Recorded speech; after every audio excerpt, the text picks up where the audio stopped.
فقال رسول اللہ صلی اللہ علیہ وآلہ وسلم اغدو عالما او متعلما او مستمعا او محبا فلا تکن الخامسۃ فتہلک او کما قال رسول اللہ صلی اللہ علیہ وآلہ وسلم۔ درود پاک پڑھی اللہم صلی علی سیدنا و مولانا محمد وعلی آل سیدنا و مولانا محمد وبارک وسلم۔ الصلاۃ والسلام علیک یا سیدی یا رسول اللہ وعلی آلک و اصحابک یا سیدی یا حبیب اللہ۔ عزیزان گرامی، فقیر نے آپ کے سامنے طبرانی ایک کتاب کا نام ہے حدیث کی، اس میں سے ایک حدیث پڑھنے کا شرف حاصل کیا ہے۔ نبی کریم رؤوف الرحیم صلی اللہ علیہ وآلہ وسلم نے ارشاد فرمایا کہ عالم بن جا، یا عالم کا شاگرد بن جا، یا ان کی باتیں سننے والا بن جا، یا ان سے محبت کرنے والا بن جا۔ چار ہوئے، پانچویں چیز نہ بننا ورنہ تباہ ہو جاؤ۔ اب یہ چار چیزیں میں دہرا دیتا ہوں۔ عالم بن جا، یا عالم کا شاگرد بن جا، یا ان کی باتیں سننے والا بن جا، یا ان سے محبت کرنے والا بن جا۔ ان چار میں سے کچھ نہ کچھ بن جا، ان کے علاوہ پانچویں چیز نہ بننا ورنہ ہلاک ہو جاؤ۔ یہ جو چار چیزیں آقا نے ہمیں ارشاد فرمائی ہیں، ان میں سے ایک ایک کو میں آپ کے سامنے تھوڑا سا کھول کے رکھنے کی کوشش کرتا ہوں۔ سب سے پہلے آقا نے ارشاد فرمایا عالم بن جا۔ اللہ تعالیٰ جل شانہ نے انسانوں کو جو جداگانہ وصف عطا فرمایا ہے تمام مخلوقات میں، اس کا تعلق علم سے ہے، اور تمام انسانوں میں اور دیگر عقل والی مخلوقات حتیٰ کہ فرشتوں، ان میں انسان کو جو وصف امتیازی اور فوقیت اور فضیلت عطا فرمائی ہے وہ علم کی وجہ سے ہی عطا فرمائی ہے۔ قرآن کے اندر آتا ہے نا کہ فرشتوں اور آدم علیہ السلام کے درمیان جب اللہ تعالیٰ نے تقابل فرمایا تو اللہ تعالیٰ نے فرشتوں سے کہا کہ ان ساری چیزوں کے نام بتاؤ، ان کو نام نہیں آتے تھے۔ پھر حضرت آدم علیہ السلام کو فرمایا کہ اے آدم آپ ان کو ان چیزوں کے نام بتاؤ۔ حضرت آدم علیہ السلام نے ہر چیز کا نام گن گن کے بتا دیا تو اللہ تعالیٰ نے فرمایا الم اقل لکم انی اعلم ما لا تعلمون۔ اللہ تعالیٰ نے حضرت آدم علیہ السلام کی فرشتوں کے اوپر فضیلت اور فوقیت جس چیز کے ذریعے سے ثابت کی ہے وہ ذریعہ علم ہے۔ اچھا، اسی طرح اللہ تعالیٰ نے علم سکھانے کے لیے پورا طریقہ کار اختیار فرمایا۔ حضرت آدم علیہ السلام کو اللہ تعالیٰ نے حکم دیا، یہ صحیح بخاری میں حدیث ہے کہ اے آدم آپ اٹھو اور جاؤ، وہاں فرشتے بیٹھے ہوئے ہیں، ان سے جا کر کہنا السلام علیکم، پھر دیکھنا وہ تمہیں کیا جواب دیتے ہیں۔ اللہ تعالیٰ یوں بھی کہہ سکتا تھا کہ آپ کہنا السلام علیکم، وہ کہیں گے وعلیکم السلام، تو اس کو یاد کر لینا۔ اب اللہ تعالیٰ نے علم پڑھانے کے لیے ایک پروسیس، ایک طریقہ کار اور انسان کی نفسیات کے مطابق انسان کو علم فراہم کرنے کا وہ میتھڈ اور طریقہ کار سکھایا اور اڈاپٹ کیا کہ یوں کرو گے تو آپ کو یاد رہے گا۔ جاؤ کہو السلام علیکم، پھر دیکھو وہ بھلا کیا جواب دیتے ہیں۔ آدم علیہ السلام نے جب السلام علیکم کہا تو انہوں نے وعلیکم السلام ورحمۃ اللہ آگے کچھ اضافہ کر کے جواب دیا۔ آدم علیہ السلام کے ذہن میں بات بیٹھ گئی۔ اللہ تعالیٰ جل شانہ نے پہلے آدم علیہ السلام کا ذہن بنا دیا تھا کہ مجھے کچھ جواب ملنا ہے۔ اب وہ اس جواب کے لیے بےتاب تھے کہ بھلا وہ مجھے کیا کہتے ہیں۔ طالب علم کا ذہن تیار کرنا کسی چیز کو یاد کرنے کے لیے، اور وہ اس جواب کو اینٹیسپیٹ کرتا ہو۔ اینٹیسپیٹ کرنے کا مطلب ہوتا ہے ایسے تیار ہو کے بیٹھ، بات بولے گا تو میں کیچ کروں گا۔ اللہ تعالیٰ نے حکمت عملی اختیار فرمائی۔ اس میں ہمارے لیے سبق ہے کہ طالب علم کو کیسے پڑھانا ہے، طالب علم کی نفسیات کو کیسے ابھارنا ہے، طالب علم کو حصول علم کے لیے کیسے بےتاب کرنا ہے۔ اسی لیے حدیثوں کے اندر کثرت سے آتا ہے نبی کریم صلی اللہ علیہ وآلہ وسلم سے صحابہ کرام سوال کرتے تھے، صحابہ کرام سے امتحاناً بعض اوقات نبی کریم صلی اللہ علیہ وآلہ وسلم نے سوال کیا ہے۔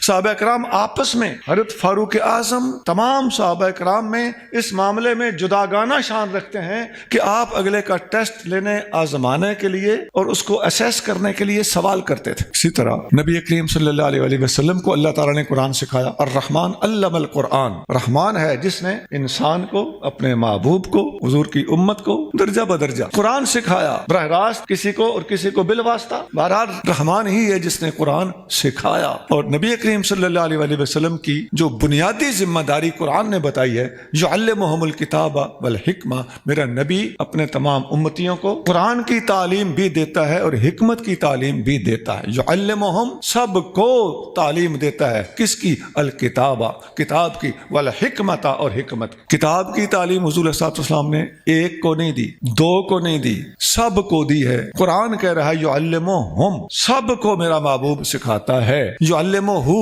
اس کا معنی ہے ایک کو سکھاتا ہے. یعلمہما اس کا معنی ہے دو کو سکھاتا ہے. یعلمہم اس کا معنی ہے میرا محبوب سب کو سکھاتا ہے، سب کو سکھایا ہے. یہ نہیں کہ صدیق اکبر کو سکھا دیا اور فرمایا کہ باقیوں کو آپ سکھا دینا، یا حضرت علی المرتضیٰ رضی اللہ عنہ کو سکھا دیا پھر فرمایا کہ آپ سب کو سکھا دینا. نہیں، نبی کریم صلی اللہ علیہ وسلم نے چاروں خلفائے راشدین کو سکھایا، عشرہ مبشرہ کو سکھایا، تمام تر صحابہ کرام کو سکھایا اور براہ راست سکھایا. اچھا، اس کے علاوہ نبی کریم صلی اللہ علیہ وسلم خود اپنا ایک منصب ایک دوسری جہت سے بھی واضح فرماتے ہیں. ابو داؤد شریف میں حدیث ہے، انما انا لکم بمنزلۃ الوالد اعلمکم، اے میرے صحابیوں میں تمہارے لیے ایک والد کی حیثیت رکھتا ہوں. کیوں؟ اعلمکم، اس لیے کہ میں تمہیں علم سکھاتا ہوں. اس سے پتہ چلتا ہے کہ استاد باپ کے قائم مقام ہوتا ہے. نبی کریم صلی اللہ علیہ وسلم کا مقام بہت اونچا ہے، وہ ایک الگ بات ہے، لیکن ہمیں سبق دیا جا رہا ہے کہ استاد باپ کے قائم مقام ہے اور شاگرد بیٹے کے قائم مقام ہے.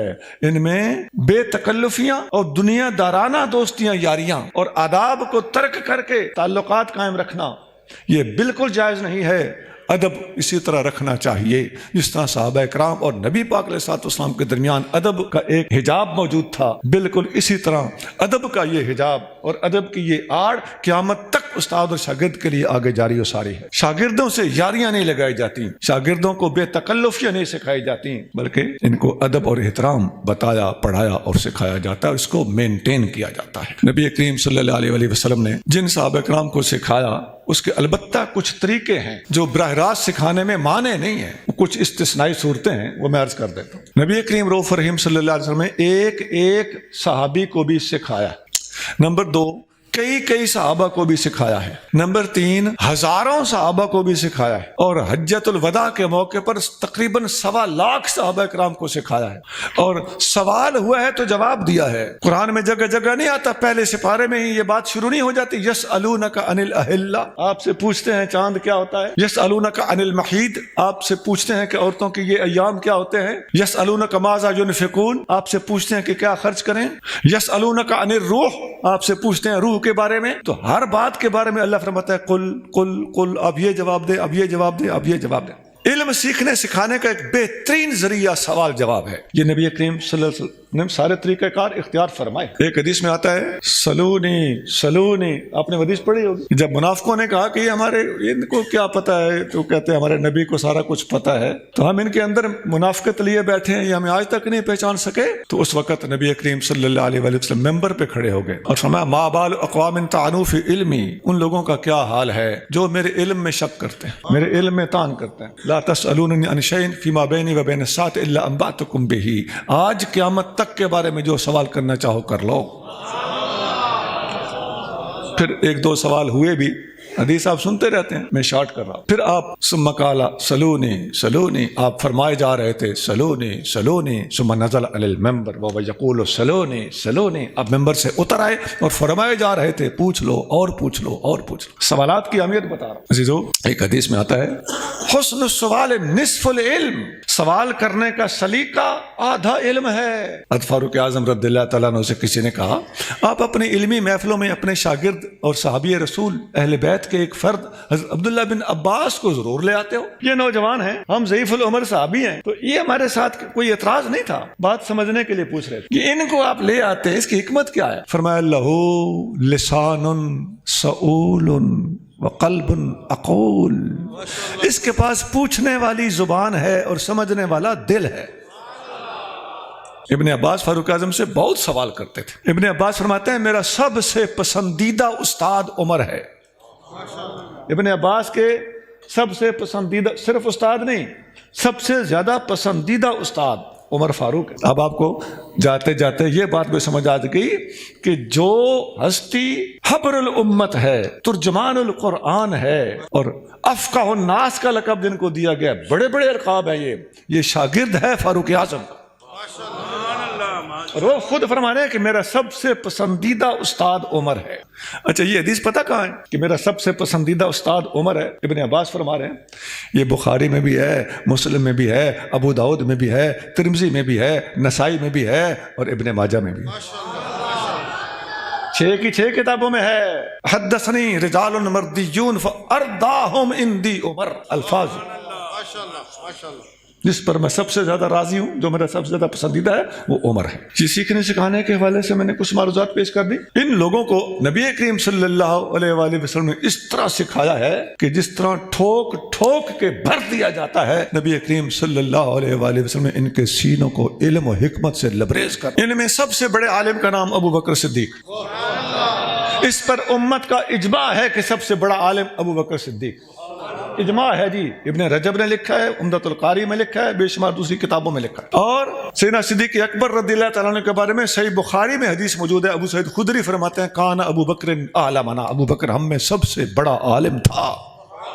بخاری میں بھی ہے، مسلم میں، اور مختلف مقامات پر، موقعوں پر اور ایسے مواقع پر جب تمام صحابہ اکرام علمی میدان میں انگشت بدنداں کھڑے ہوتے تھے، اگر علم کی بات اس وقت میسر آتی تھی تو وہ در صدیق سے آتی تھی۔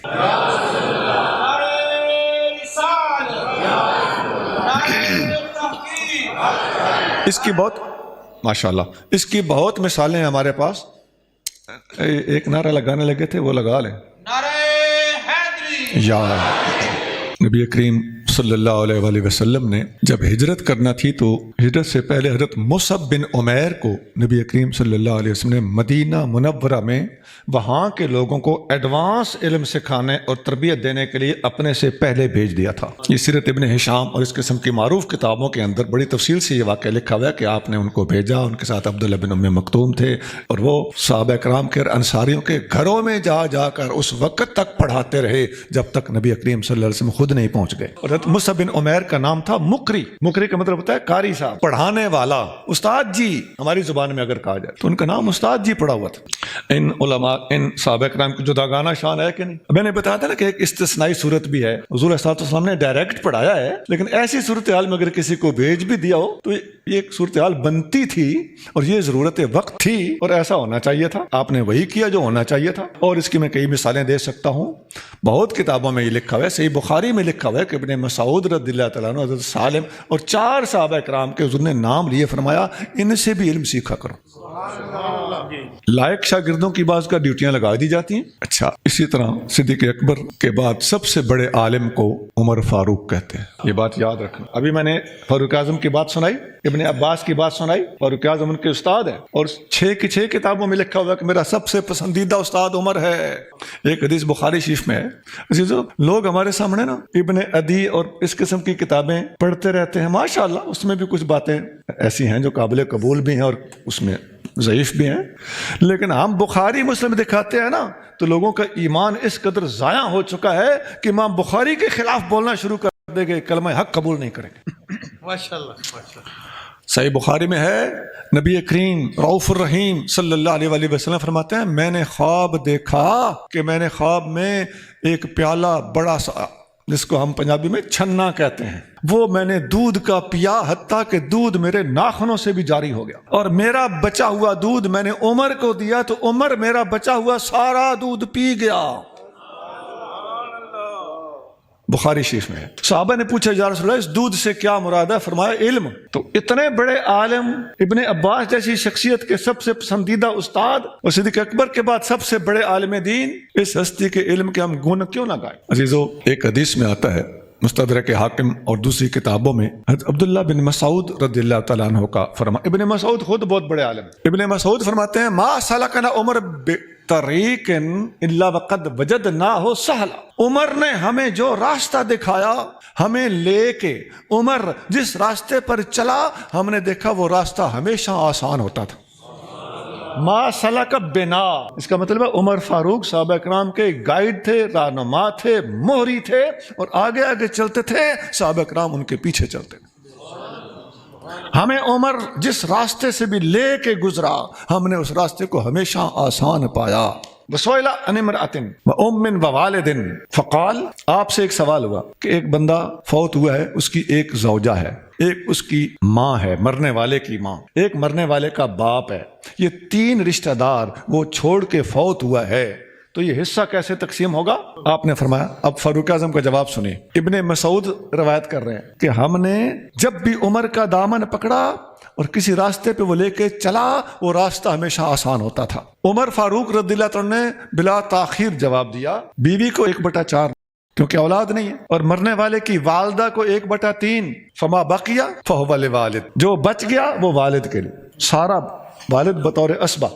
بیوی اولاد نہ ہو تو 1/4 لیتی ہے، اولاد ہو تو 1/8 لیتی ہے۔ اسی طرح شوہر اولاد نہ ہو تو 1/2 لیتا ہے، اولاد ہو تو 1/4 لیتا ہے۔ فاروق اعظم نے فرمایا بیوی کو 1/4 ملے گا کیونکہ اولاد نہیں، اور ماں کو 1/3 ملے گا، اور جو بچہ ہے وہ باپ کو ملے گا۔ اب یہ آپ لوگوں کو تھوڑی سی بات مشکل لگ رہی ہوگی، اس ابن مسعود کہہ رہے ہیں کہ ہم نے جب بھی فاروق اعظم سے کوئی مسئلہ پوچھا یا ہمیں لے کے چلے تو ہم نے اس کو آسان اچھا اس میں آسانی والی کیا بات تھی؟ آسانی والی بات یہ ہے کہ فاروق اعظم کے جواب میں جو ترتیب ہے نا وہ بڑی آسان ہے۔ فاروق اعظم نے پہلے ماں کا ایسا بیان نہیں کیا، پہلے بیوی کا ایسا بیان کیا ہے، اور اگر آپ پہلے ماں کا ایسا بیان کرتے تو ماں کا ایسا دینے کے بعد پھر باقی کا 1/4 بیوی کا نہیں بنتا، بیوی کا ٹوٹل اور سارے ترکے میں سے سب سے پہلے نمبر پہ 1/4 بنتا ہے۔ اس لیے فاروق اعظم نے سب سے پہلے بیوی کا نام لیا، پھر باقی جو بچا اس میں سے 1/3 حصہ ماں کو دیا، پھر سارے ترکے میں سے جو کچھ بچا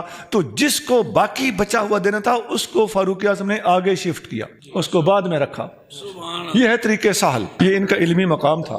اور میراث کا مسئلہ فٹافٹ جواب دینا بڑا مشکل ہوتا ہے، لیکن فاروق اعظم نے جو جواب دیا مجال ہے کہ کوئی بھلیکھا لگاؤ۔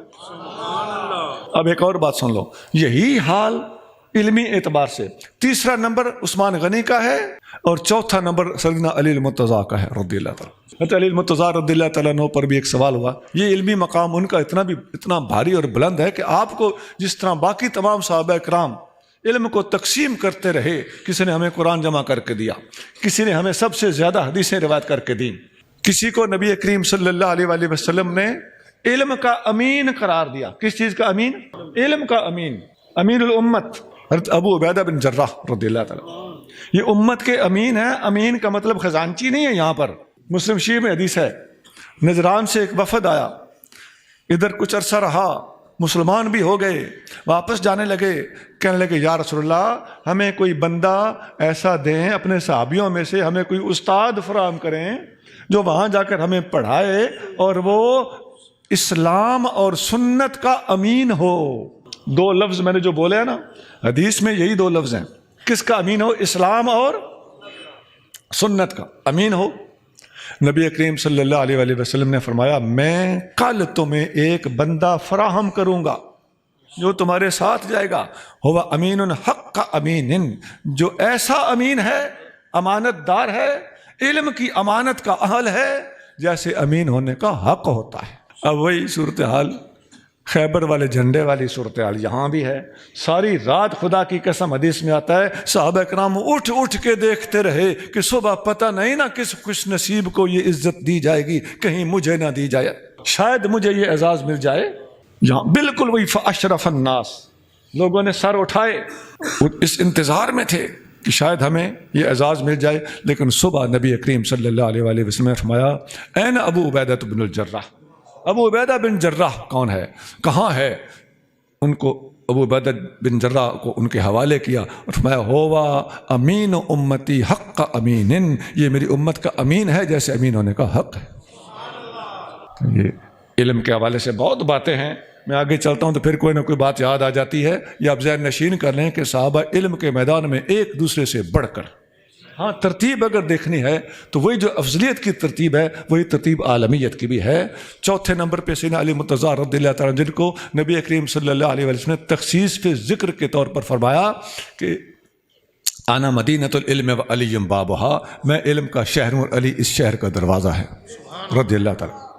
آپ رضی اللہ تعالیٰ نے ایک دفعہ ممبر پر جلوہ افروز تھے، ایک بندہ نے کھڑے ہو کے سوال کیا، آپ خطاب کر رہے تھے، بات کوئی اور ہو رہی تھی، بندے کو بیچ میں سوال ذہن میں آ گیا، اس نے آپ کی گفتگو کاٹ کے بیچ میں سے کھڑے ہو کے سوال کر دیا، کہنے لگا ایک بندہ فوت ہو گیا ہے، اس کی ایک بیوی ہے، 2 بیٹیاں ہیں، ایک ماں ہے، ایک باپ ہے۔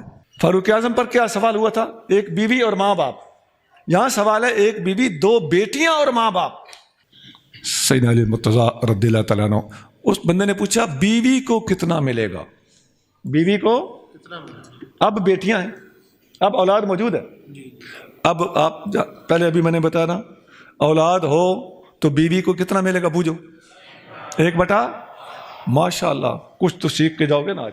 اچھا، بیوی کو ویسے ملتا ہے 1/8۔ یہاں سچویشن تھوڑی سی ڈیفرنٹ ہے۔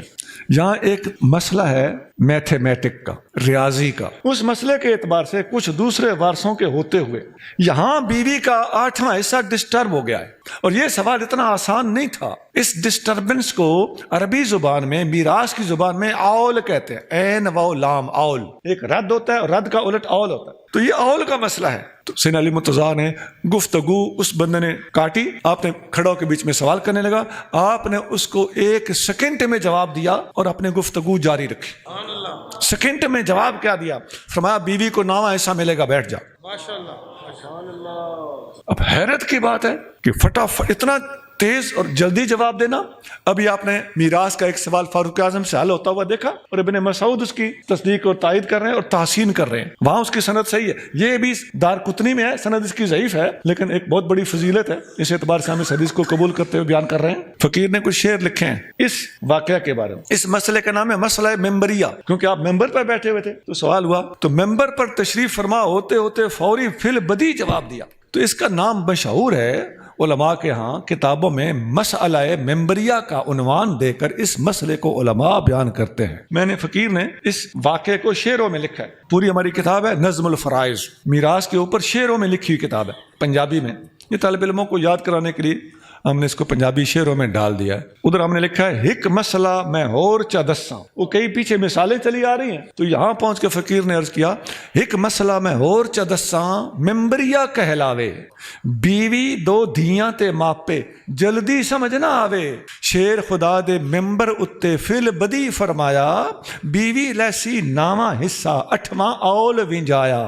8واں اول نے ونجا چھوڑیا ہے، 9واں لفظی۔ میں نے حدیث جو پڑھی تھی اس میں ایک تھا عالم بن جا۔ اللہ ہمیں ان پیاروں کی راہ پر چلنے کی توفیق عطا فرمائے۔ دوسرے نمبر پر حدیث کے الفاظ ہیں کہ او متعلمہ، یا پھر شاگرد بن جا۔ عزیزو، نبی کریم صلی اللہ علیہ وسلم کسی انسان سے نہیں پڑھے، حضور اللہ کے شاگرد، اور صحابہ اکرام علیہ رضوان نے جو نبی کریم صلی اللہ علیہ وسلم سے علم حاصل کیا ہے بحیثیت طالب علم حاصل کیا ہے، اور صحابہ اکرام نے جب نبی کریم صلی اللہ علیہ وسلم کے پاس علم حاصل کرنا شروع کیا ہے تو عمر کی کوئی قید نہیں تھی۔ سیدنا علی مرتضیٰ رضی اللہ تعالیٰ عنہ 8 یا 10 سال کی عمر میں مسلمان ہوئے، علم سیکھنا شروع کر دیا۔ حضرت فاروق اعظم صدیق اکبر، اب صدیق اکبر 38 سال کی عمر میں مسلمان ہو رہے ہیں، علم حاصل کرنا شروع کر دیا۔ تقریباً 38 سال ہی کی عمر میں عمر فاروق مسلمان ہوئے ہیں، علم حاصل کرنا شروع کر دیا۔ تقریباً 60 سال کی عمر میں حضرت حسان بن ثابت مسلمان ہوئے ہیں۔ کسی حدیث میں نہیں آتا نبی کریم صلی اللہ علیہ وسلم نے فرمایا ہو تمہاری عمر زیادہ ہو چکی ہے اب تم علم حاصل نہیں کر سکتے، ایسا کچھ نہیں۔ جس عمر میں کسی نے اسلام قبول کیا ہے اس نے مدرسہ مصطفیٰ کے اندر داخلہ لے لیا ہے اور علم کا اصول شروع کر دیا ہے۔ اس میں ہمارے لیے سبق ہے میرے بھائیوں، اگر آپ کے بال سفید ہو گئے ہیں قرآن پڑھنے سے گریز نہ کرنا، ہون میری عمر نہیں رہی۔ آپ ایک ایک لفظ روزانہ پڑھنا شروع کر دیں، 24 گھنٹے میں ایک لفظ، خدا کی قسم اگر آپ مر بھی گئے تو فرشتے قبر میں پورا کرا دیں۔ یہ بالغوں کی تعلیم کے لیے جتنے یہاں بیٹھے ہیں، ابھی ہم کیا کر رہے ہیں؟ ہم علم سکھا رہے ہیں بھائیوں۔ نبی کریم صلی اللہ علیہ وسلم نے علم سکھانے، اس زمانے میں کاغذ کتابیں سامنے نہیں ہوتی تھیں، اس وقت حافظے پہ دار و مدار تھا، کہیں کوئی کاغذ بہت کم دستیاب تھا، ورنہ پتے پہ، کپڑے پہ، ریشم پہ، ہڈی پہ، خاص طور سے یہ جو کولے کی ہڈی ہوتی ہے نا اونٹ کی، وہ ذرا چوڑی ہوتی ہے، ان چیزوں پہ کوئی نوٹ کرنے والے نوٹ کر لیتے تھے، ورنہ مینلی اور اکثری اعتبار سے دار و مدار صحابہ کرام کے حافظے پر تھا، لکھا بھی گیا ہے، ایسا بھی ہے۔ تو سیکھنے کا شوق اللہ تعالیٰ دے نا تو پھر بندہ تحریریں بھی کر لیتا ہے، یاد بھی کر لیتا ہے، ریکارڈ بھی کر لیتا ہے، سیف بھی کر لیتا ہے۔ عزیزو، نبی کریم رؤوف رحیم صلی اللہ علیہ وسلم کے ایک جلیل القدر صحابی حضرت عبداللہ بن عمر بن عاص رضی اللہ عنہ، ان کی عادت تھی نبی کریم صلی اللہ علیہ وسلم جو فرماتے آپ لکھ لیتے تھے۔ تو سینئر اور بڑے عمر رسیدہ صحابہ نے منع کیا، بیٹا حضور صلی اللہ علیہ وسلم کبھی جلال میں بولتے ہیں، کبھی جمال میں بولتے ہیں، کبھی کوئی بات لکھنے والی ہوتی ہے، کبھی کوئی بات لکھنے والی نہیں بھی ہوتی، تم ہر بات لکھ لیتے ہو۔ انہوں نے نبی کریم صلی اللہ علیہ وسلم کو جا کے عرض کیا، حضور میرے چاچے مجھے کہتے ہیں لکھا نہ کر، کیونکہ آپ کی کوئی بات لکھنے والی ہے، کوئی لکھنے والی نہیں ہے۔ نبی کریم صلی اللہ علیہ وآلہ وسلم نے فرمایا، ابو داؤد شریف کے الفاظ ہیں، اکتب انی، میں جو بولوں لکھ لو، فوالذی نفسی بیدہ ما خرج منہ الا حق، یہاں آپ نے انگلی لگائی، فرمایا اللہ کی قسم یہاں سے حق کے سوا کچھ نہیں نکلتا۔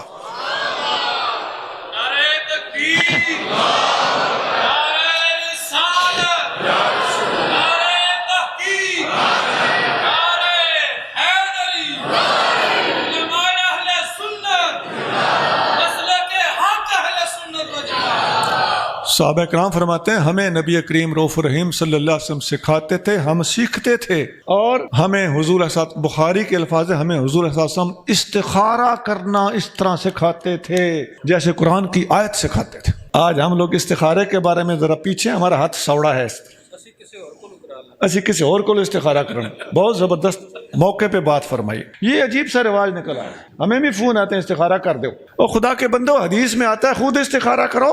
ایک حدیث میں آتا ہے من سعادت ابن آدم استخارتہ باللہ، آدم کے بیٹے کی خوش نصیبی ہے کہ اسے استخارہ کرنے کی عادت ہو۔ استخارہ کرتے جو روزانہ استخارہ کر لو، جو مسئلہ آ گیا رات اپنے رب سے پوچھ لو، وہ دعا ہمیں یاد کرنی پڑ جائے تو ہم تھک جاتے ہیں۔ اتنا بھی بے ذوق اور علم سے بے بہرا اور علم سے رنجیدہ نہیں ہونا چاہیے۔ خیر، بات کر رہا تھا کہ ہمیں فرما رہے ہیں ہمیں حضور علیہ السلام استخارہ اس طرح سکھاتے تھے جیسے قرآن کی آیت سکھاتے ہوں۔ پتہ چلتا ہے حضور علیہ السلام قرآن کی آیتیں پڑھا کے بتا کے سکھا کے چلاتے تھے۔ ایک حدیث میں ابن جریر میں حدیث ہے کہ نبی کریم صلی اللہ علیہ وسلم کے صحابہ کرام کو حضور علیہ السلام 10 آیتیں ایک سبق میں دیتے تھے۔ کتنی آیتیں؟ آج ہم کہتے ہیں کتنا سبق پڑھنا چاہیے، تو سبق کی مقدار بھی حدیثوں میں متعین ہے، لیکن یاد رکھو صحابی فرماتے ہیں ہم اگلا سبق نہیں لیتے تھے جب تک ان 10 آیتوں کو پڑھ کر ان پر عمل نہیں کرتے۔ اللہ عمل کے بارے میں آج کوئی پیچھے ہے، لیگ کر رہا ہے، لٹک رہا ہے، سستی کا شکار ہے، تو کون ہے؟ آپ خود سوچیے، میں ہوں یا آپ ہیں یا کوئی اور ہے؟ ہمیں اپنی اصلاح کرنی چاہیے۔ یہ موضوع بھی بڑا طویل ہے، پڑھنا، سیکھنا اور سکھانے والے کا ماہر ہونا، یہ سکھانے والی کچھ باتوں کو اس پہلے عنوان کے تحت بھی بیان کیا جا سکتا ہے۔ نبی کریم رؤوف رحیم صلی اللہ علیہ وسلم صحابہ کرام کو بٹھا کے نقشے بنا کے سکھاتے تھے، اگر ضرورت میں محسوس کرتے۔ مسند احمد میں حدیث ہے خط لنا رسول اللہ صلی اللہ علیہ وسلم خطا، ایک دفعہ نبی کریم صلی اللہ علیہ وسلم نے ہمارے سامنے اپنی انگلی مبارک سے قلم بنایا ہوا ہے اور زمین کو بلیک بورڈ بنایا ہوا ہے، اور آپ نے ایک لکیر کھینچی، وقال ھذا صراط اللہ، یہ اللہ کا راستہ ہے۔ ثم خط خطوطا عن یمینہ وعن یسارہ، پھر اس لمبی لکیر کے دائیں بائیں چھوٹی لکیریں بنائیں۔ ان چھوٹے چھوٹے راستوں پر شیطان بیٹھا ہوا ہے۔ کیا مطلب؟ یہ پڑھانے کا طریقہ ہے اور پڑھنے والوں کے پاس پڑھنے کا سلیقہ ہے، اور آقا علیہ السلام بتانا یہ چاہ رہے ہیں کہ امت کے مین راستے، اجماعی راستے، جمہوری طریقے کو نہ چھوڑنا اور چھوٹی چھرکوں پہ نہ چل پڑنا۔ خواہ وہ چھرکڑی قادیان سے اٹھے، خواہ وہ چھرک ایران سے اٹھے، خواہ وہ چھرک جہلم سے آئے۔ ایسے ہی ایک حدیث بخاری اور مسلم میں موجود ہے، حضرت عبداللہ بن مسعود رضی اللہ تعالیٰ عنہ فرماتے ہیں کہ قرآن کی کوئی آیت اور کوئی سورت ایسی نہیں جس کے بارے میں مجھے پتہ نہ ہو کہ این نزلت و فیما نزلت، کہاں نازل ہوئی اور کس بارے میں نازل ہوئی۔ میں ہر سورت کو جانتا ہوں، ہر آیت کو جانتا ہوں، یہ ان کی علمی شان بھی ہے۔ لیکن اگلی بات سنیے، وَلَوْ عَلِمْتُ أَحَدًا هُوَ أَعْلَمُ مِنِّي بِكِتَابِ اللَّهِ، اگر مجھے پتہ چل جائے کہ فلاں بندے کے پاس قرآن کے بارے میں مجھ سے زیادہ علم ہے، تَبْلُغُهُ الْإِبِلُ، میرا اونٹ اس تک پہنچ سکتا ہو، لَرَقِبْتُ إِلَيْهِ، میں اپنا اونٹ اس کی طرف دوڑا دوں گا۔ یہ علم کا ذوق ہے، علم کا شوق، یہ شاگرد بن جا. امام احمد بن حنبل کا واقعہ آپ نے سنا ہوگا، چونکہ وہ واقعہ ایسا ہے بہت سارے فتوا سناتے ہوں. ایک آدمی پتہ نہیں کتنے سینکڑوں کلومیٹر کے فاصلے سے آپ کے پاس آیا. آپ اس وقت نظر بند تھے گھر کے اندر، حکومت وقت نے ان کو بند کیا ہوا تھا، کسی کو باہر نہ نکلنے دیا جائے. معتزلہ کا دور تھا. تو وہ شاگرد آیا، اس نے بوا کھڑکایا، حضور میں تو پڑھنے آیا ہوں. فرمایا بیٹا میں معذور ہوں، مجھے حکومت کی طرف سے پابندی ہے، میں تمہیں پڑھا نہیں سکتا، میں تمہاری قدر کرتا بشرطے کہ میں آزاد ہوتا. اس نے کہا حضور ایک طریقہ ہے، میں روزانہ سر پہ منگتے کی پٹی باندھ کر پیچھے بجھونگی ڈال کے پرانی لاٹھی ہاتھ میں پکڑ کے منگتا بن کے دروازے پہ روزانہ آیا کروں گا. آپ دروازے پہ کھڑے کھڑے مجھے 2-4 حدیثیں پڑھا دیا. عزیزو اس موضوع پر بڑی باتیں ہیں. حضرت ابراہیم نخعی رحمت اللہ علیہ کا قول بخاری شریف میں موجود ہے. آپ نے ایک بندے کو ایک حدیث سنائی، فرمایا لے میں تینوں حدیث سنائیے تے مفت سنائیے. ایڈی بڑی حدیث، اس تو بھی مختصر حدیثاں سننے واسطے سانو پینڈا کرنا پیندا سی. جو بڑے بڑے واقعات ہیں. حضرت علقمہ رضی اللہ تعالیٰ عنہ کہاں کوفہ ہے کہاں شام ہے، سفر کر کے وہاں پہنچے، ابو دردہ سے جا کے ملاقات کی. ایک اور تابعی ہیں وہ مدینہ منورہ آئے، ابو ہریرہ سے ملاقات کی. کیا ہے کیوں آئے ہو؟ جی سنا ہے آپ ایک حدیث بیان کیا کرتے ہیں، وہ آپ کی زبانی سننے آیا ہوں. عزیزو آپ نے محسوس کیا ہوگا میں نے ساری آیتیں اور حدیثیں ہی سنائی ہیں نا، اور ان کے اندر بھی اختصار سے کام لیا ہے اور مقصودی بات تک آپ کو جلدی پہنچانے کی کوشش کی ہے. اب تک حدیث کے 2 حصے ڈیل ہوئے، عالم بن جا یا عالم کا شاگرد بن جا. اور شاگرد بننے کے لیے کوئی عمر کی قید نہیں. تیسرے نمبر پہ ان کو سننے والا بن جا. کیا مطلب؟ اس کا مطلب ہے کہ جہاں تقریر ہو نا، تو مدرسے میں داخلہ نہیں لیا ہوا نا، تو کم از کم جلسہ گاہ میں جا کے پہنچا کر اور بیٹھ جایا کر. اور اگر تم باقاعدہ کتابیں نہیں نہ پڑھ سکتا تو جمعے کے دن پہلی اذان ہوتے ہی وضو کر کے مسجد میں جا کے خطیب صاحب کا خطاب سننے کے لیے بےتاب ہو کے بیٹھ جایا کر. مستمع، ان کو سننے والا بن جا. یہاں ہمارے اندر کمزوری ہے کہ نہیں؟ ہم ٹائم پہ نہیں پہنچتے. جمعے کے دن ہماری کوشش ہوتی ہے کہ خطبہ جو عربی والا ہے نا وہ شروع ہو تو پہنچ جاؤں، کئی تو اس خطبے کے بھی اینڈ پہ پہنچتے ہیں. میرا ایک دوست تھا، تو وہ میں اس وقت فوج میں تھا، وہ مجھ سے بڑا مسئلہ پوچھتا تھا، یہ جمعے کی نماز کب مل جاتی ہے بندے کو؟ کم از کم جمعے میں بندہ شامل ہو جائے، کوئی گزرتا ہوا ختم ہوتا ہوا جمعہ پکڑ لوں. وہ آخر اس کی اینڈ اور انتہا کیا ہے؟ میں کہ یہ آپ کیوں بار بار پوچھتے؟ کہنے لگا اصل میں نے آنا ہوتا ہے لیٹ. ایسے مسئلے پوچھنے والے ہم نہ بنے، اللہ کرے ہم پہلے آ کے بیٹھنے والے بنے اور یہ پوچھیں کہ سب سے پہلے خطاب کے لیے آ کے بیٹھنے والے کو اجر کتنا ملتا ہے. سنی ہوگی نا حدیث، اونٹ کی قربانی کا اجر پہلے کو، گائے کی قربانی کا اجر دوسرے کو، بکری کی قربانی کا اجر تیسرے کو، مرغی کی قربانی کا انڈے کی قربانی. سمجھ آئی نا بات کی؟ اللہ کی راہ میں دینا مراد ہے، انڈا ذبح نہیں کیا جاتا. یہ شوق کیوں نہ ہو؟ جنگ کے وقت پہلی صف کے مجاہد کیوں نہیں بنتے؟ آخری صف میں بھاگنے کے انتظار میں سب سے پیچھے کیوں لگتے ہو؟ جرت کرو، ہمت کرو، باعمل بناؤ اور مستمع سننے والا بننے کے لیے سب سے پہلے آ کے بیٹھا کر. اچھا ویسے ایک یہاں میں بات کروں گا، اللہ کرے ہم مولویوں کو بھی اللہ عقل دے، ہم آنے والے کی قدر کریں، اسے اوٹ پٹانگ نہ سنائیں. وہ کچھ یہاں سے سیکھ کے جائے گھر تو واقعی کہ آج میں نے علم سیکھا ہے، آج کچھ میرے پلے پڑا ہے. اللہ کرے ہم عوام کو کچھ دے کے بھیجیں. وہ دور اب گزر گیا ہے جب ہم لوگ کچی پکی باتیں کرتے تھے اور لوگ بیچارے چپ کر کے کن بلیٹ کے ٹر جاتے تھے. اب نیٹ کا دور ہے، آپ کے دشمن پر تول کے بیٹھے ہوئے ہیں، ششت لگا کے بیٹھے ہوئے ہیں کہ کوئی غلطی کرے تو پھڑکاؤں. عزیزو ہم مولویوں کو خوف خدا کرنا ہوگا، ہمیں تحقیق سے بات کرنا ہوگی، ہمیں عوام کی ضرورت کے مطابق بات کرنا ہوگی، ایمان بچانے والی بات کرنا ہوگی، کردار سدھارنے والی بات کرنا ہوگی. سننے کے حوالے سے ایک حدیث سناتا ہوں. نبی کریم رؤوف الرحیم صلی اللہ علیہ وسلم کے پاس ایک نوجوان صحابی، یہ مشکات شریف میں ایک پورا باب ہے، اس کے اندر ایک حدیث ہے. ایک نوجوان صحابی آ کے صبح بیٹھتے شام تک بیٹھے رہتے اور شام کو چلے جاتے. ان کا دوسرا بھائی آیا، اس نے آ کے شکایت کی، یا رسول اللہ میرا بھائی ہے، میں کما کے تھک گیا ہوں، یہ کماتے ہیں کچھ نہیں، صبح آپ کے پاس آ کے بیٹھے رہتے، شام کو اٹھ کے چلے جاتے، اس کو کچھ سمجھائیں، یہ کمائے، گھر کے حالات ایسے ہیں اور میں اکیلا کما رہا ہوں. دیکھیے وہ کیوں آتا تھا علم سیکھنے، وہ کیوں آتا تھا سننے. جو باتیں ہوں گی میں سنوں گا. نبی کریم صلی اللہ علیہ وسلم نے اس سننے والے کو نہیں سمجھایا, شکوہ لے کے آنے والے کو سمجھا دیا.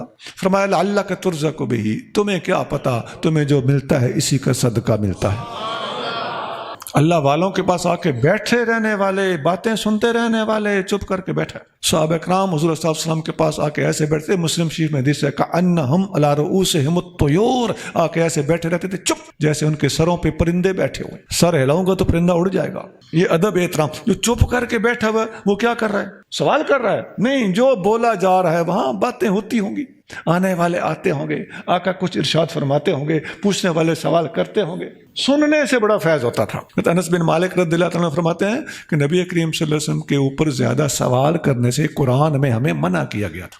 پہلے ہم کر لیتے تھے, پھر جب منع کیا گیا تو ہم اتنے محتاط ہو گئے کہ ہم سوچتے تھے کہ اللہ کرے کبھی کوئی دیہاتی آدمی آئے, دیہاتی آدمی بولے بالے ہوتے ہیں, تو وہ آ کے ایسے کوئی سوال کرے گا, کوئی نہ کوئی بات کہہ دے گا, آقا علیہ الصلوۃ والسلام بولیں گے تو جو پھول جھڑیں گے ہم چن لیں گے.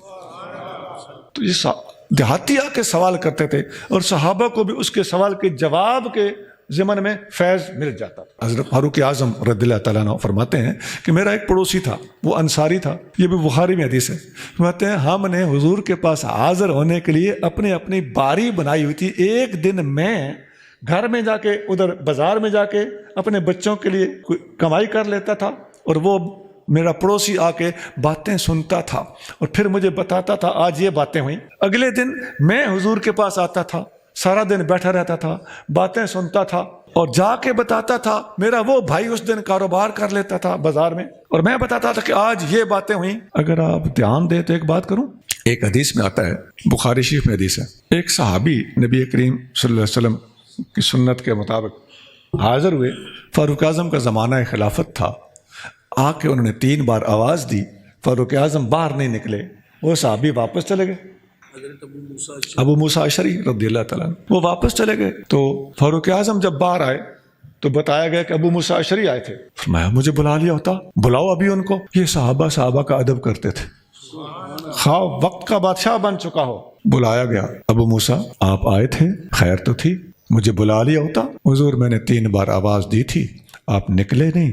تو نبی کریم صلی اللہ علیہ وآلہ وسلم کا فرمان ہے کہ 3 بار سے زیادہ دستک نہ دو, 3 بار سے زیادہ آواز نہ دو. اس لیے میں حضور کے فرمان کے پیش نظر واپس چلا گیا. فاروق اعظم نے کہا اچھا کتنا پیار ہے کہ بلوا بھیجا. اسی وقت طبیعت بدل گئی. فرمایا یہ حدیث میں نے نہیں سنی, جاؤ گواہ لے کے آؤ, نہیں تو سزا ملے گی. یہ حضور کا فرمان ہے کہ نہیں ہے, مجھے گواہی پیش کرو. وہ گئے, کئی صحابہ تھے, انہوں نے آ کے بتایا. ایک صحابی کو نوجوان کو ساتھ بھیج بھی دیا کہ جا کے بتاؤ. انہوں نے آ کے کہا حضور بہت سارے گواہ ہیں, میں بھی گواہ ہوں, یہ نبی کریم صلی اللہ علیہ وسلم کا واقعی فرمان ہے. اب بات سننے والی. فاروق اعظم نے کہا یہاں پر دشمنان صحابہ طرح طرح کی باتیں بناتے ہیں. فاروق اعظم نے کہا میں کہیں بازار میں سودے بیچتا رہ گیا ہوں گا, میں یہ فرمان نہیں سن سکا. آج ہی کی انتہا ہے کہ نہیں. اگلے کا مزاج ہے, ان کی ایک شاکلہ ہے, ان کی ایک طبیعت ہے. یہ اپنے خلاف بھی بول جاتے تھے, یہ ان کی عاجزی تواضع. خدا کی قسم یہ صوفیانہ مزاج کی انتہا ہے. لیکن اللہ کرے آنکھ کانی نہ ہو, دماغ بے ایمان نہ ہو, حسن والوں کا حسن نظر آتا ہو, گندی اینک والوں کو اگلوں کا چہرہ, جس نے اینک کالی پہنی ہوتی ہے اسے ہر کسی کا چہرہ کالا نظر آتا. اب فاروق اعظم کیا بات کر رہے ہیں, اور ان اندھوں کو اندھیرے میں بڑی دور کی سوجھی. وہ اس لیے فرما رہے تھے کہ ایک دن ایک صحابی جاتا تھا انصاری باری کے دن اور حضور کی باتیں سنتا تھا, اور ایک دن یہ سنتے تھے. تو یہ فرما رہے کہ وہ میری باری کے دن یہ بات نہیں ہوئی ہوگی, اور میرے انصاری بھائی نے مجھے بتایا نہ ہوگا, تو یہ بات مجھ سے رہ گئی ہوگی. یہ ہو کیسے سکتا ہے کہ فرمان مصطفیٰ اور مجھے پتہ نہ ہو. اگر کسی کا ایمان سلامت ہو تو اس کے اندر فاروق اعظم کی علمیت پوشیدہ ہے. وہ اس میں حیرت کا اظہار کر رہے ہیں کہ حضور کا فرمان مجھے کیسے نہیں پتا. یہ میں نے کہا تھا کہ اگر غور کرو تو ایک بات کرو. یہ ہے جی سننے کے حوالے سے باتیں. ایک حدیث سنا کے پھر آگے چلتے. ابن مسعود رضی اللہ تعالیٰ عنہ کا فرمان جامع ترمذی میں موجود ہے. آپ فرماتے ہیں نضر اللہ عبدا, نبی کریم صلی اللہ علیہ وسلم نے فرمایا اللہ تعالیٰ سبز شاداب ہرا بھرا خوش و خرم رکھے اس بندے کو. کس کو؟ نظر اللہ عبدن سمع مقالتی، جس نے میری بات کو سنا. عالم بن جا، شاگرد بن جا، یا سننے والا بن جا. جس نے میری بات کو سنا فحافظها ووعاها واداها، اس نے اس بات کو یاد کیا، یاد رکھا. الگ الگ لفظ ہے. فحافظها یاد کر لیا، ووعاها یاد کرنے کے بعد یاد رکھا. دو الگ الگ چیزیں ہیں نا بھائی. ریسیو کیا، سن لیا نا، کال آ گئی نا، سن لی. پھر کیا ہوتا ہے؟ فیڈ کر لیا. فیڈ کرنا کیا ہوتا ہے؟ یاد رکھنا. سن لیا، یاد کر لیا. حافظها فوعاها، سن لیا، فیڈ کر لیا، سیف کر لیا. واداها سینڈ کر دیا، آگے ادا کر دیا. جس نے میری بات کو سمع مقالتی، میری بات کو سنا. فحافظها ووعاها، اسے یاد کیا اور یاد رکھا. سنا، فیڈ کیا، سیف کیا اور سینڈ کیا. فرب حامل فقہ غیر فقیہ، کتنے ہی علم کے حامل ایسے ہوتے ہیں، ان کے پاس علمی نکتہ ہوتا ہے لیکن خود نکتے کو سمجھتا کوئی نہیں. بات یاد کر لی، لفظ رٹ لیے لیکن فہم نہیں ہے. ایسا بھی آقا فرمانے ایسا بھی ہوتا ہے. ورب حامل فقہ غیر فقیہ، رب حامل فقہ غیر فقیہ ورب حامل فقہ الی من هو افقہ منہ. کتنے ہی علم جاننے والے نکتہ دان ایسے ہوتے ہیں کہ جب یہ نکتہ آگے بیان کرتا ہے تو اگلا اس سے بھی زیادہ سمجھدار ہوتا ہے. لہٰذا میری بات آگے بتاؤ. شاید تمہیں سمجھ نہ آئی ہو، نکتہ تیرے پاس ہے، تیرے اندر اجے ہو سکتا ہے اس جیسی اہلیت نہ ہو. آگے بتاؤ گے تو اگلے کو یہ بات تم سے زیادہ سمجھ آ جائے گی. عزیزو، یہاں سے جو صحبت صالحین ہے نا، اور فقراء کی محفلیں، مجالس، آپس کی گفتگو، اولیاء کے ملفوظات، ان کی برکات ظاہر ہوتی ہے. ایسا ہوتا ہے، ہم نے آزمایا ہے. ایک نیا پیر بھائی بعض اوقات ایسی بات کرتا ہے کہ پرانے پیر بھائی کو نکتہ مل جاتا ہے اور نئے کو پتہ نہیں ہوتا کہ میں نے کیا بولا ہے. میں ایک دفعہ ایک شہر میں ایک کتاب کی فوٹو سٹیٹ کرانے کے لیے گیا. اس زمانے میں فوٹو سٹیٹ چلتی تھی، آج کل تو کمپیوٹر آ گئی ہے. 40 سال پہلے کی بات. میں اس بندے کے پاس، وہ اس زمانے میں فوٹوگرافر ہوتے تھے نا، ان کے پاس فوٹو سٹیٹ مشین بھی ہوتی تھی. میں اس کے پاس گیا، میں نے وہ کتاب دی، میں نے کہا مجھے فوٹو سٹیٹ چاہیے. اس کے کوئی میرے خیال ہے 100 108 10 20 ایسے کچھ صفحے. میں نے کہا اس کی مجھے فوٹو سٹیٹ کر کے دیں. اس نے کہا ٹھیک ہے، آپ اتنے گھنٹوں کے بعد آ جانا، میں اتنے میں کر کے رکھتا ہوں. میں گیا، اس نے کہا جی میں نے پیسے کو نہیں لینے. میں نے کہا بات کیا ہے؟ کہنے لگا میرا مسئلہ 10 سال سے اٹکا ہوا تھا، وہ حل ہو گیا ہے. اس کتاب کی فوٹو کرتے کرتے میری نظر ایک شعر پہ پڑی، میرا مسئلہ حل ہو گیا. میں اس کے پیسے نہیں لوں گا. اس وقت پتہ نہیں 4 آنے یا 8 آنے ایک صفحے کے ہوتے. اچھا، میں نے کہا وہ مسئلہ کیا تھا؟ میں بھی تھوڑا سا اس کو قرید کیا نا کہ تاکہ میرے بھی شاید کوئی کام کی بات ہو. اس نے کہا وہ میں آپ کو نہیں بتاؤں گا، البتہ میں وہ شعر آپ کو دکھا دیتا ہوں، آپ کا صفحہ دکھا دیتا ہوں جہاں جس نے میرا مسئلہ حل کیا. آپ کو بھی سناتا ہوں. سناؤں؟ وہ تھا سندھی زبان میں شاہ عبد اللطیف بھٹائی کا ایک شعر رحمت اللہ علیہ. آپ فرماتے ہیں صحبت سپرین جی ہے پن وڈی حاج. محبوب کی صحبت بہت بڑی ضرورت کی چیز ہے. صحبت سپرین جی، سپرین محبوب کو کہتے ہیں، ان کی صحبت ہے پن وڈی حاج، بہت بڑی حاجت کی چیز ہے. نماز کج قضا وقت ورائن سانجڑو. اگر محبوب کی صحبت میں بیٹھنے کی خاطر نماز قضا کرنی پڑ جائے تو نماز قضا کر کے پڑھ لو گے، نماز قضا ہو جائے گی، مل جائے گی تمہیں، لیکن محبوب کی صحبت دوبارہ ہاتھ نہیں آئے گی. اور صحبت کی وجہ سے سورج عصر کی نماز جانے دی گئی تھی اور مرتضیٰ کریم رضی اللہ تعالیٰ عنہ کو نماز کی ادائیگی کا موقع دوبارہ مل گیا تھا، لیکن انہیں حضور کی صحبت کو ترجیح دی تھی اور نماز کو بعد میں قضا کر لیا تھا. یہ میں بتا رہا تھا کہ کبھی کبھی سننے والے سے اگلے جس کو آپ پہنچا رہے ہیں نا، وہ زیادہ نکتہ دان ہوتا ہے اور وہ نکتہ لے اڑتا ہے. اس لیے حضور صلی اللہ علیہ وسلم اس لیے فرماتے ہیں بلغوا انی ولو آیا، مجھ سے ایک جملہ بھی سنو تو آگے پہنچاؤ. یہ فرمان مصطفیٰ ہے صلی اللہ علیہ وسلم جو صحیح بخاری میں موجود ہے. 3 چیزیں ہوگی. چوتھی چیز ہے کہ او محبا، یا ان کا حبدار بن جا، عالم بن جا، یا شاگرد بن جا، یا ان کو سننے والا بن جا، یا ان کا حبدار بن جا. یہ جو حبداریاں ہیں نا جی، اس میں علم اگر زیادہ نہ بھی ہو، ہر بندے کے پاس کچھ نہ کچھ تو علم ہوتا ہی ہے نا. بھائی نماز تم میں سے، آپ میں سے ہر ایک کو آتی ہے کہ نہیں آتی؟ اکثر لوگوں کو 6 کلمے بھی آتے ہوں گے، سب کو نماز جنازہ بھی آتی ہوگی. بھائی اسلام کا تو نظام ہی ایسا ہے، نبی کریم صلی اللہ علیہ وآلہ وسلم کا طریقہ تربیت ہی ایسا ہے. حضور کی امت عام طور پر دوسرے لوگ جب اپنی تعلیمی ریٹ اور ریشو بتاتے ہیں نا، جس کو لٹریسی ریٹ کہا جاتا ہے. دنیا میں لٹریسی ریٹ یعنی پڑھا لکھا طبقہ کتنا ہے، پوری دنیا میں 23% ہے اس وقت. اور اسلام خدا کی قسم یہ واحد مذہب ہے جس کا لٹریسی ریٹ 100%. ہماری گوا تھپنے والی عورت کو بھی نماز آتی ہے. اچھا بتا یہ رہا تھا کہ یہ جو حبدار لوگ ہیں نا، یہ صرف اور صرف گھر بیٹھ کے بھی محبت رکھیں، دور رہ کے بھی محبت رکھیں، صدیاں بعد آ کے بھی محبت رکھیں. حدیث مسلم شریف میں آقا علیہ الصلوۃ والسلام نے ان من اشد امتی لی حبا ناس یکونون من بعدی، مجھ سے سب سے زیادہ محبت کرنے والے وہ لوگ ہیں جو میرے بعد دنیا میں آئیں گے. یود احدہم لو رآنی باہلہ ومالہ، ان میں سے ہر ایک کی یہ خواہش ہوگی، یا کسی ایک بندے بھی، ان میں ایسے بندے بھی ہوں گے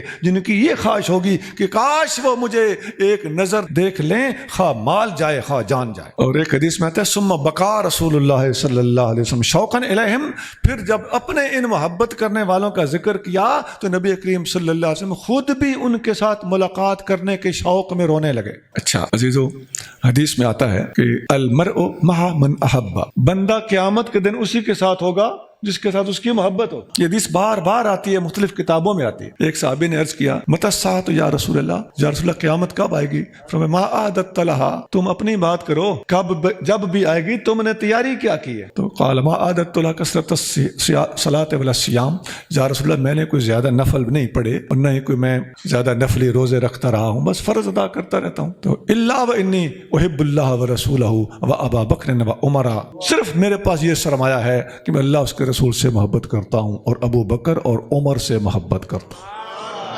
عزیزو، بخاری اور مسلم میں یہ حدیث ہے. وَأَرْجُو أَنْ أَكُونَ مَعَهُمْ وَإِن لَمْ آمَلْ بِأَعْمَالِهِمْ، اور میں امید رکھتا ہوں کہ میں ان کے ساتھ جنت میں رہوں گا خواہ ان جیسے عمل نہ بھی کیے ہوں. یہاں آقا نے فرمایا أَنْتَ مَعَ مَنْ أَحْبَبْتَ، تو قیامت کے دن اسی کے ساتھ ہوگا جس کے ساتھ تیری محبت ہوگی. عزیزو، حدیث میں آتا ہے مسلم شریف، ترمذی شریف، طبرانی شریف، ان کتابوں میں صحیح سند کے ساتھ یہ حدیث موجود ہے.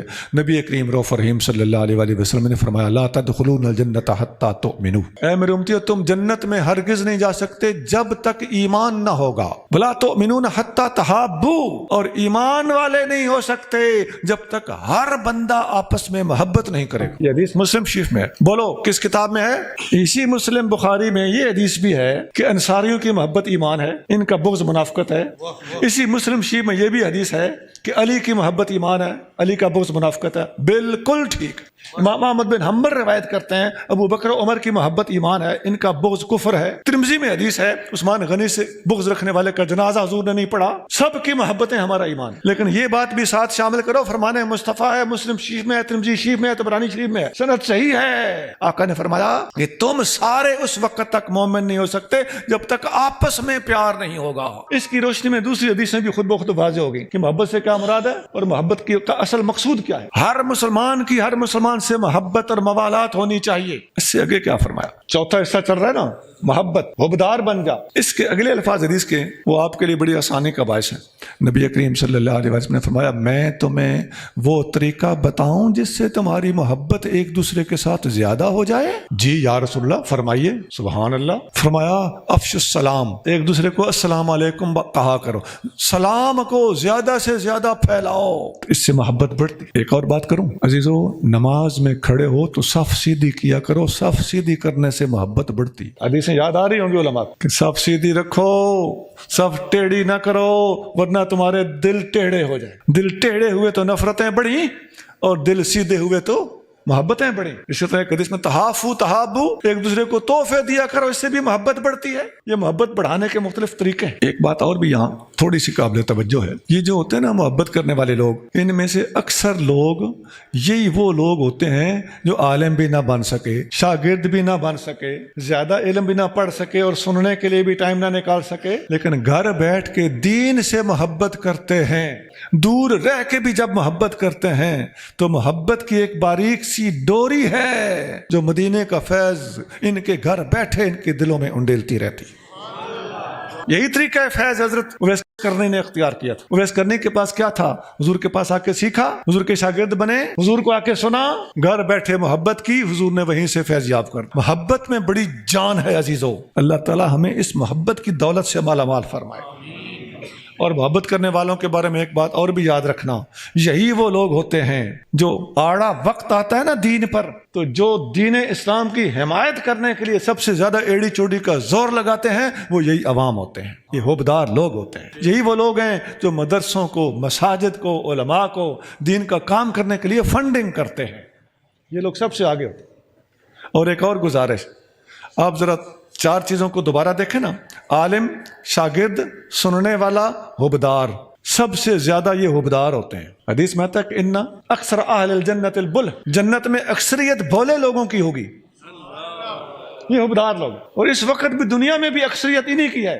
سب سے زیادہ حبدار ہیں، اس سے کم سننے والے ہیں۔ اپنے آپ سے پوچھ لیں، ایسا ہی ہے، اور سننے والوں سے کم شاگرد ہیں اور شاگردوں سے کم علماء ہیں۔ یہ ترتیب وار آقا نے ایسے حسن کے ساتھ حدیث ارشاد فرمائی ہے نا، بالترتیب حقائق سامنے آتے چلے جا رہے ہیں۔ اور 4 چیزیں اختصار کے ساتھ میں نے عرض کر دی۔